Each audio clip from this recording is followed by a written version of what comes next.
he started by saying, I'm coming to start a new page, blah, blah, blah, the smooching. And then he said, first thing we have to do is to combat extremism and violence. Okay, and I had a problem. How do you start with that? Did that just happen? Somebody woke up in the morning and became a violent person? What is the reason that made this person violent? And now I'm going to do a little sketch that I had in mind. Thank you for the question. Mustafa and Muhammad sitting under the rubble of the American International School in Gaza City, right across on a coffee shop. Muhammad is saying to Mustafa, you know what, Mustafa? I reached a time and a level in my career that I think I should become a violent person. Mustafa said, you know what? I was thinking the same thing, but I didn't know where to go. Who's hiring?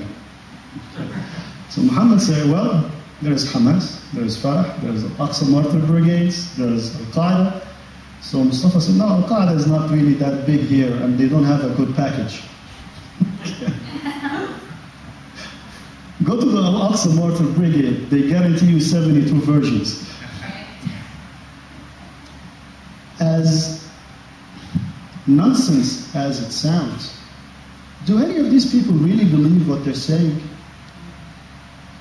Like, when you start with combating violence, okay, how are you going to combat it? You're going to combat it with another violence, like what is happening, what's taking place? So what do we do? It's just a vicious cycle, continue. But what is the reason for the violence? What made this person hate anything that could remotely be associated with America or Israel? Just look across the street, the rubble of the what? American International School in Gaza City. Okay, and that's just an example. Anyway, he had like 6-7 directives for the Muslims to do. But next day I was in the advance. Leslie Palma of the religion editor asked me to comment, and I sent her my comment, and she published it and stuff like that. The result of my comment, it appeared actually as if it could be construed as if I'm okay with violence. Either the editor or herself cut a piece in the middle of my explanation, which is, the sketch was the summary of the explanation that made me appear like I'm condoning violence, which of course I'm not, except in self-defense. Well, I have to defend myself. If you're coming with a gun at me, I have to do something to save my life. You know? So the issue is that we need to understand how, not how it started. How to solve it is by have some sort of closure, some sort of fair solution.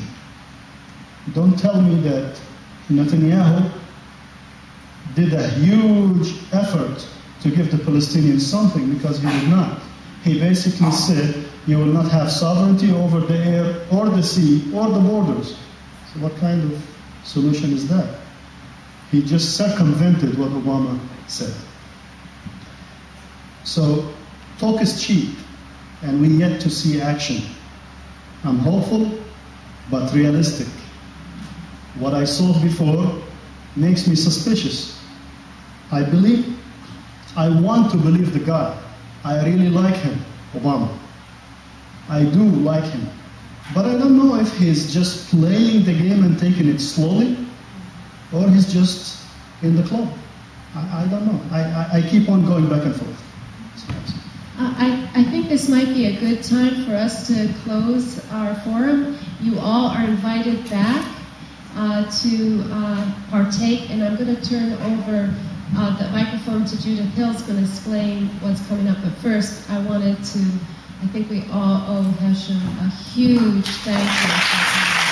Thank you.